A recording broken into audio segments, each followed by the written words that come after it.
कभी ऐसा हुआ है कि नया कंप्यूटर खरीदने गए हों और वो स्पेसिफिकेशंस की लिस्ट देख के सिर घूम गया हो। i5 10th Gen 16 GB DDR4 SSD।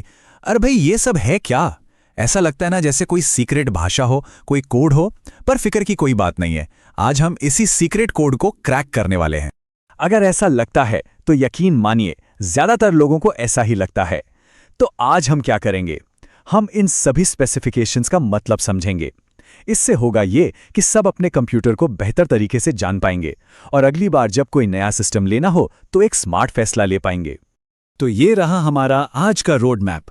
सबसे पहले समझेंगे कि कंप्यूटर आखिर है क्या, फिर देखेंगे कि विंडोज पर स्पेक्स कैसे चेक करते हैं, थोड़ा और गहराई में जाएंगे टास्क मैनेजर के साथ, मैकबुक पर भी स्पेक्स देखना सीखेंगे और आखिर में सबसे जरूरी बात कि कौन से स्पेक्स असल में मैटर करते हैं। तो इससे पहले कि हम प्रोसेसर और रैम की भारी भरकम बातों में जाएं, चलिए एक स्टेप पीछे लेते हैं और सबसे पहले सबसे बेसिक सवाल का जवाब ढूंढते हैं कि एक कंप्यूटर आखिर होता क्या है। बहुत सीधी सी बात है, कंप्यूटर एक इलेक्ट्रॉनिक डेटा प्रोसेसिंग डिवाइस है, मतलब एक ऐसी मशीन जो इलेक्ट्रॉनिक डेटा पर काम करती है। अब ये इलेक्ट्रॉनिक डेटा क्या भला है?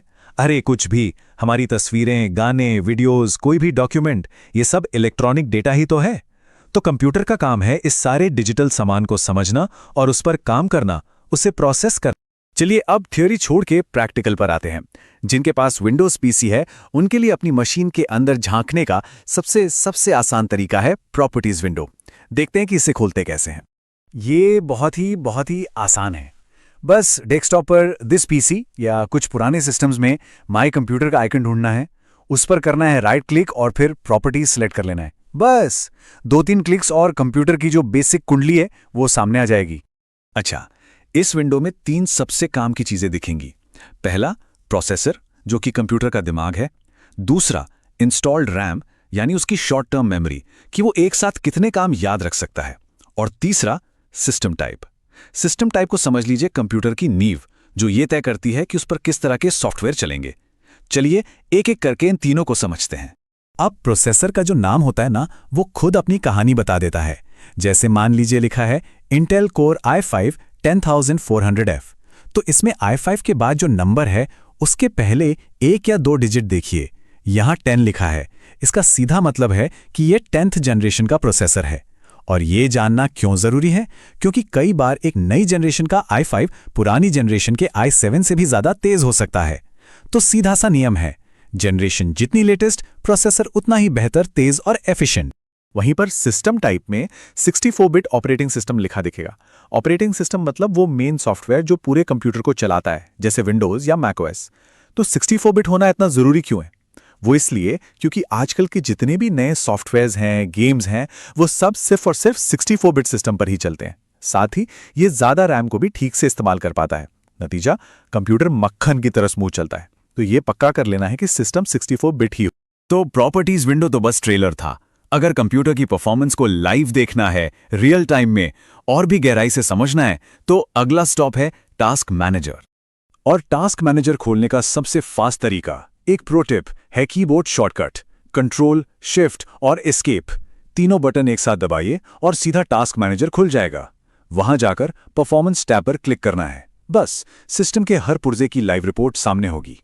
टास्क मैनेजर में एक और बहुत ज़रूरी बात पता चलती है कि स्टोरेज HDD है या SSD, और यकीन मानिए इन दोनों में ज़मीन आसमान का फ़र्क है। SSD यानी सॉलिड स्टेट ड्राइव रॉकेट की तरह तेज़ होती है, क्योंकि इसमें कोई घूमने वाले मैकेनिकल पार्ट्स नहीं होते। ऑपरेटिंग सिस्टम और ज़रूरी ऐप्स हमेशा SSD पर होने चाहिए। इससे कंप्यूटर सेकंडों में स्टार्ट होता है और प्रोग्राम्स पलक झपकते ही खुल जाते हैं। वहीं दूसरी तरफ HDD यानी हार्ड डिस्क ड्राइव ज़्यादा डेटा स्टोर करने के लिए ठीक है, जैसे कि फिल्मों या फोटोज का कलेक्शन। स्टोरेज के अलावा भी टास्क मैनेजर बहुत कुछ दिखाता है, जैसे CPU अभी कितना इस्तेमाल हो रहा है, रैम की स्पीड क्या है मेगाहर्ट्ज में और कितनी यूज हो रही है, डिस्क कितनी तेजी से डेटा पढ़ या लिख रही है, और हाँ, GPU यानी ग्राफिक्स कार्ड कौन सा है और उसका कितना इस्तेमाल हो रहा है। ये बिल्कुल एक तरह से कंप्यूटर का लाइव हेल्थ चेकअप है। अच्छा, तो विंडोज की बात हो गई। अब जरा एप्पल की दुनिया में चलते हैं। जो लोग मैकबुक इस्तेमाल करते हैं उनके लिए एक अच्छी खबर है, स्पेक्स चेक करने का काम यहां और भी ज्यादा आसान है। करना क्या है? बस स्क्रीन के सबसे ऊपर बाएं कोने में जो एप्पल का लोगो बना है उस पर क्लिक करना है और फिर अबाउट दिस मैक को सिलेक्ट करना है। बस हो गया, सारी जरूरी जानकारी एक ही जगह पर एक ही विंडो में सामने आ जाती है। अगर स्टोरेज की और डिटेल चाहिए तो मोर इन्फो पर क्लिक कर सकते हैं। इस एक विंडो में सब कुछ एक साथ मिल जाता है। कौन सा चिप लगा है, जैसे एप्पल का पावरफुल M3 मैक्स, मेमोरी यानी रैम कितनी है, मैकओएस का कौन सा वर्जन चल रहा है और स्टोरेज यानी SSD में कितनी जगह बची है, सब कुछ बिल्कुल साफ साफ एक ही नज़र में। तो ठीक है, अब स्पेक्स पढ़ना तो आ गया, लेकिन सबसे बड़ा सवाल तो अब आता है, जब एक नया कंप्यूटर खरीदने की बारी आए तो किन चीज़ों पर सबसे ज़्यादा ध्यान देना चाहिए। चलिए इस पूरी जानकारी को एक आसान सी चीट शीट में समेटते हैं। तो ये रही वो चीट शीट। याद रखिए, प्रोसेसर हमेशा लेटेस्ट जनरेशन का लेना है। रैम कम से कम 16 GB तो होनी ही चाहिए और उसकी स्पीड जो मेगाहर्ट्ज में होती है वो भी ज़रूर देखनी है। जितनी ज़्यादा उतना अच्छा। और सबसे ज़रूरी बात, ऑपरेटिंग सिस्टम और ऐप्स के लिए SSD तो मस्ट है, ज़रूरी ही है। और हाँ, सिस्टम 64 बिट ही होना चाहिए। बस ये 4 चीज़ें पक्की कर लीजिए और नया कंप्यूटर तेज़ भी होगा और फ्यूचर प्रूफ भी। तो अब तैयारी पूरी है। अब सिर्फ स्पेक्स देखे नहीं जाएंगे बल्कि समझे भी जाएंगे। तो अब जाइए अपने कंप्यूटर को चेक कीजिए और पता लगाइए कि आपका कंप्यूटर क्या कहानी बताता है। क्या वो एक भरोसेमंद पुराना दोस्त है या फिर एक नया सुपर फास्ट रॉकेट?